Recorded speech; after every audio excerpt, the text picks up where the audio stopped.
انہوں نے امام حسین علیہ السلام کے سر اقدس کے دفاع میں جام شہادت نوش کیا۔ یہ بی بی اپنے والد جناب عبداللہ بن عمر کے ساتھ شام کے شہر حلب میں رہائش رکھتی تھیں۔ جب ان کے والد نے سنا کہ امام حسین علیہ السلام کی شہادت ہو چکی ہے اور اسیران کربلا کو شہدائے کربلا کے سروں کے ساتھ یزید ملعون کے پاس شام لے جایا جا رہا ہے، تو شدید غم و غصے کے ساتھ یہ گھر میں تشریف لائے۔ ان کی دختر نے ان کی اس حالت کے بارے میں سوال کیا تو انہوں نے اپنی بیٹی کو تمام ماجرا بتایا۔ اس وقت سید الشہداء کا سر اور اسیران کربلا شہر حلب کے قریب پہنچ چکے تھے۔ ان خاتون نے اپنے والد کے ساتھ خروج کیا اور حلب اور اس کے اطراف کے لوگوں سے مدد طلب کی، اور 70 سے زائد افراد کے ساتھ انہوں نے مردانہ جنگی لباس پہن کر فوج یزید کا سامنا کیا۔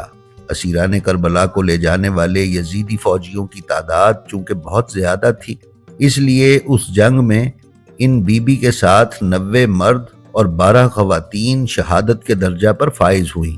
شہید ہونے والوں میں جناب ابو الاسود دیلمی اور جناب حنظلہ بن جزلہ خزائی بھی تھے۔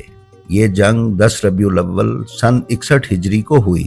ناظرین، جناب درۃ الصدف نے نہایت بہادری اور دلیری کے ساتھ اہل حلب، بنی ذیل اور بنی جزا کے لوگوں کو اکٹھا کیا اور اپنی کم اور دشمن کی کثیر تعداد کے باوجود مودت اہل بیت پر شہید ہو جانے کی وہ تاریخ رقم کی جو رہتی دنیا تک قائم رہے گی۔ کربلا کے واقعے کے بعد اس تحریک کو خواتین کی دوسری مسلح تحریک کہا جاتا ہے۔ بی بی درۃ الصدف انصاریہ نے جب اپنے والد سے امام حسین علیہ السلام کی شہادت اور ان کے سر اقدس کو شام لے جانے کی خبر سنی تو فرمایا تھا کہ ہادی برحق کی شہادت کے بعد زندگی میں کوئی خیر نہیں ہے۔ قسم بخدا اگر میں امام حسین علیہ السلام کے سر مبارک اور اسیران اہل بیت علیہم السلام کے کاروان کو نجات دلا سکی تو امام علیہ السلام کا مقدس سر اپنے گھر میں ہی دفن کروں گی، اور اس سے مشرف ہونے پر میں اہل زمین پر فخر کروں گی۔ ناظرین، یہ تو وہ خواتین تھیں جنہوں نے واقعہ کربلا کے بعد امام حسین علیہ السلام کے حق میں عملی تحریکیں شروع کیں۔ ان منظم اور مسلح تحریکوں کے علاوہ وہ خواتین بھی ہیں جنہوں نے اپنی زبان، اپنے الفاظ اور اپنے مرثیوں اور نوحوں سے امام حسین علیہ السلام کی تحریک کو زندہ رکھا۔ ان خواتین میں مادر حضرت عباس علمدار علیہ السلام بی بی ام البنین سلام اللہ علیہا ہے، بی بی ام لقمان بنت عقیل جن کا اسم گرامی زینب صغرا تھا، اور ام المومنین حضرت ام سلمہ سلام اللہ علیہا سر فہرست ہے۔ انہوں نے ہر مقام اور ہر موقع پر اور ہر وقت امام حسین علیہ السلام کی شہادت کو اجاگر کیا اور یزید کے مظالم کو زباں زد عام کیا۔